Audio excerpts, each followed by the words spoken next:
What if I told you that you could start seeing life's biggest, toughest challenges not as, these terrible roadblocks, but as part of this grand adventure? Well, today we're going to dive into a really powerful framework pulled together from some super compelling sources that offers exactly that. A totally new way to look at, well, everything. I mean, it's the big one, right? The question we've all asked ourselves, probably late at night, staring at the ceiling. Why is there so much suffering in the world? Why do we have to deal with all this pain and loss and just general difficulty? It really gets to the heart of what it means to be human. Well, the sources we're digging into today, they offer a pretty radical answer. They're suggesting that if we look at the decades of scientific evidence for life after death, yeah, you heard that right, we can actually build a whole new worldview. One that completely reframes our time here on Earth and turns suffering from something to be feared into an opportunity for some seriously profound growth. All right, so here's our game plan. First, we'll cover the great news. Then we'll look at how this applies to healing past wounds and understanding your own unique path. We'll get into some practical tools for the journey, and finally, we'll wrap it all up by talking about what it actually looks like to live in this greater reality. Let's get into it. Okay, first up, the great news. Let's dive into what this foundational framework for a new reality is all about. So at its absolute core, this whole framework rests on a few game-changing ideas. First, you don't just disappear when your body dies. You keep on living. Second, you are a vital, beloved piece of what you might call source energy. You're not separate. You're part of it.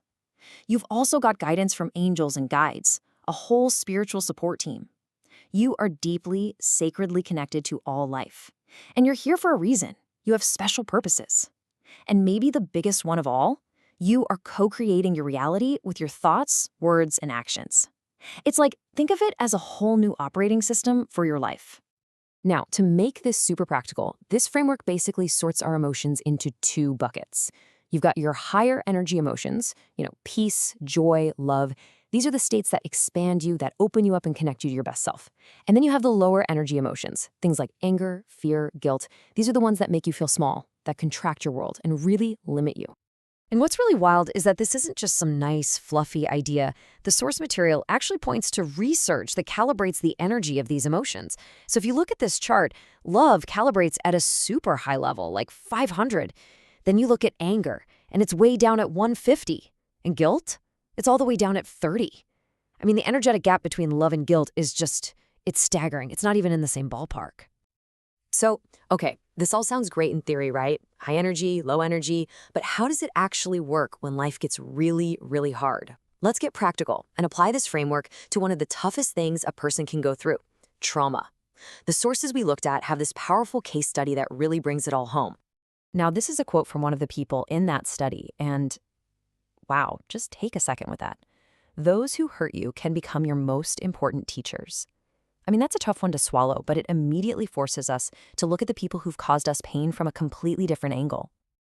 This chart just lays it out so clearly. You have 3 siblings, Trey, Lucy, and Alice, who all went through the same awful abuse. Look at the different paths they took. Trey just tried to suppress it, cut off all ties, and ended up with all these mental and physical problems. Lucy tried to just focus on being happy, but she stuffed her feelings down and was left with crippling anxiety. But then there's Alice. She chose to face it. She sought help, she worked on forgiveness, and she was able to avoid getting stuck in that victim mindset. She chose growth. And here's the absolute key takeaway from Alice's story: her forgiveness. It wasn't for her abusers. It wasn't about letting them off the hook, not at all. It was for her. She knew that forgiveness was the key to her own freedom. It was a tool that let her take her power back, reframe the whole horrible experience, and use it as fuel for her own growth. All right, let's shift gears a little. This framework can also shine a really interesting light on that feeling so many of us have had. That feeling of being different. Like you don't quite fit in with your family or your friends. The weird one, the black sheep. So check this out. The source material brings up some mind-bending research from a Dr. Michael Newton. He did tons of work with past life regression. And according to his research, an estimated 85% of all humans on Earth are what you might call beginner souls. So that begs a pretty big question, right? If most souls here are just starting out, what does it mean if you're one of the few who are, well, a bit more advanced? If you've always felt like you're playing a different game than everyone else, maybe this is why. And that leads us to another really cool concept. And that's the idea of a contrast soul. Get this. A contrast soul is someone from your soul group, a soulmate even, who agrees, out of pure love for you, to come into your life and play the bad guy. They take on this difficult, sometimes dark role, specifically to create friction and challenges that you need to grow in ways you just couldn't with an easy life. Mind-blowing, right? Okay, so this worldview is awesome, but it's not just a bunch of cool ideas to think about. The sources we're drawing from also offer a practical toolkit, like actual techniques you can use to start living this way. And a big one, a real cornerstone, is meditation. And don't worry, they break it down into super simple steps. Just find a quiet spot, sit up straight, breathe from your belly through your nose, pick a simple word or mantra, like peace, and just repeat it silently when you breathe out. And here's the most important part. Your mind is going to wander. That's what minds do. The whole practice is just gently, without judgment, bringing it back. The goal isn't to silence your mind, it's to create a little space for your inner wisdom to speak up. Here's another tool, and this one is so simple but so powerful. It's a visualization technique. You just sit quietly, and as you breathe out, you literally imagine all that low-energy gunk, the fear, the sadness, the anger, leaving your body as a dark, smoky cloud. Then, when you breathe in, you imagine pulling in this brilliant, golden white light of hope and love and peace, filling up every part of you. Okay, and if you're looking for more specific guidance, there's a technique called Ask Your Soul. The whole point is to get your overthinking, analytical brain to take a backseat for a minute. You get into a state of deep relaxation, have your biggest questions ready, and then you just ask. The answers might not be like a booming voice from the heavens. It could be a feeling, an image, a symbol, or just this deep, quiet knowing that pops into your awareness. And the sources say most people get something useful out of it on their very first try. So, when you put all these pieces together, what do you get? It's not just about learning a few new tricks. It's about a complete, fundamental shift in how you see the world, and more importantly, your place in it. This right here, this sums up the whole transformation.